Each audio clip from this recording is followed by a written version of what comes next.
Welcome back to Katana TCG. In this week's early deck preview, we're looking at some individual cards that we can put into some decks, new or old, that might make them a little bit more viable or just give them a little bit more diversity in terms of lines of play. I don't know. It's kind of cool. It sparks a lot of creativity, and I hope you enjoy my lists.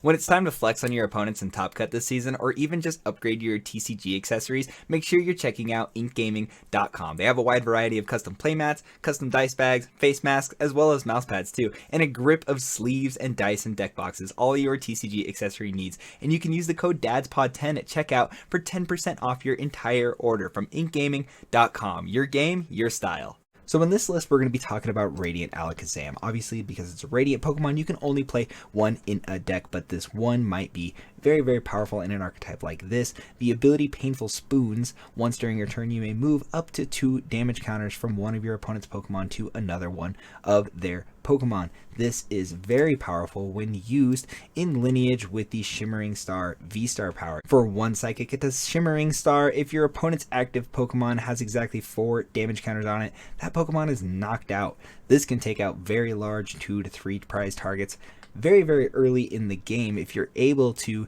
hit with something early like Cramorant and its Spit Innocently, attack and move 2 of those damage counters with 1 ability, and then potentially put another damage counter on with Galarian Zigzagoon, or just scoop up Radiant Alakazam and then continue to use its ability to really apply a lot of pressure and just wipe things out in the active for 1 psychic energy. In a deck like this where you're using Sableye to spread a lot of damage counters, and Hisuian Typhlosion V-Star being able to hit for 180 and then put 3 damage counters on your opponent's bench Pokemon any way you like, Radiant Alakazam applies a whole lot of pressure, being able to move those damage counters into specific areas, create multi-prize knockouts, and put a lot of pressure on your opponent. The next list we're going to talk about is heavily focused on Superior V. Superior V has 210 HP. It is a grass Pokemon. For 1 colorless, it does Noble Light. You heal 30 damage from each of your Pokemon. And then for 1 grass and 2 colorless, it does Solar Beam for 120 damage. It has a single retreat cost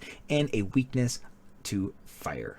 And Superior V-Star has 270 HP. For 1 grass and 2 colorless, it does Regal Blender. It does 190 damage, and then you move any amount of energy from your Pokemon to your other Pokemon any way you like. So being able to move around your double turbos, move around your grass energy to a second Superior to potentially threaten a knockout and then conserve all of your resources in terms of your energy just seems very, very powerful. And then its V-Star power for 1 grass does Starwinder, and it does 60 times the amount of energy that's currently on this Superior. So using this to continuously attack while having a very defensive posture in terms of using things like Radiant Gardevoir that allows you to take 20 less damage from attacks from your opponent's Pokemon V, and the new V Guard energy that allows this Pokemon to take 30 less damage from your opponent's Pokemon V, but you can only stack this effect once, seems very, very good. So in most instances, you're forcing your opponent to take 2-hit knockouts on things like Superior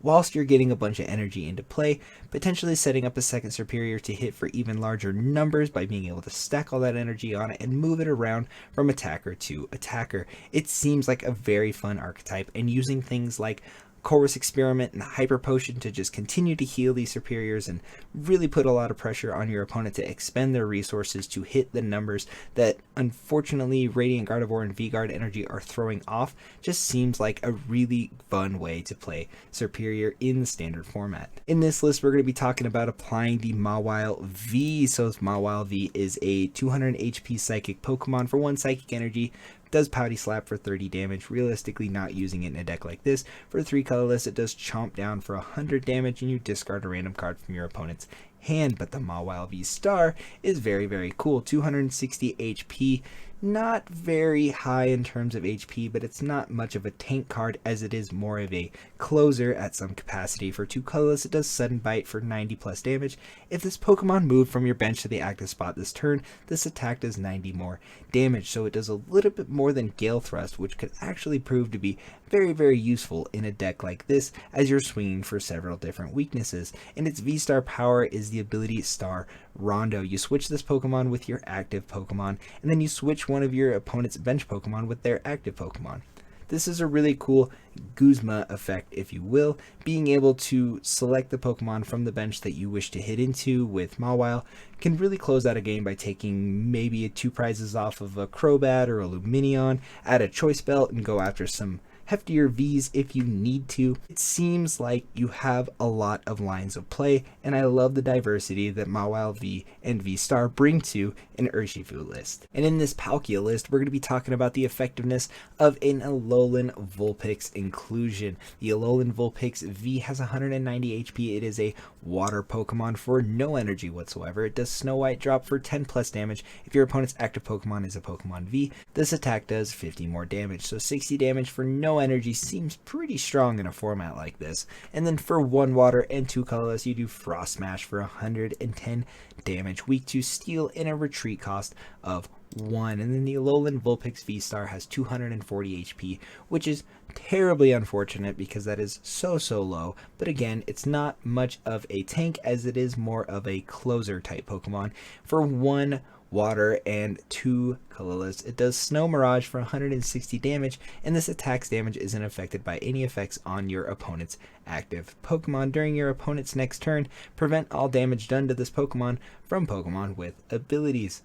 This is really strong, as there are so many good attackers in this format that do unfortunately have abilities, and Alolan Vulpix has the potential to negate just that. Its V-Star power, Silver Snow Star, does 70 times damage for no energy whatsoever. This attack does 70 damage for each of your opponent's Pokemon V in play. If your opponent has 4 Pokemon V in play, this does 280 damage. That is tremendous. And there are so many decks right now that operate very freely with multiple Pokemon V on the field. So Alolan Vulpix, although is very weak in terms of HP, is very strong in terms of attack. And I feel like it would be a great inclusion in things like Palkia as well as things like Kyurem. Obviously, these aren't the optimal or the only way to play these cards. However, it really sparks a lot of creativity seeing these newer cards coming in and how they can affect the previous decks that we already had in the standard format. And I'm really excited to see how much more diversity cards like these bring to the table. If you enjoy my content, make sure you like the video, comment below, and then make sure you subscribe to my channel and turn your notifications on so you get a little alert every time I upload a video like this. And make sure you're checking out the PCS podcast as well as the Pokedads wherever you listen to your podcasts at. Deuces.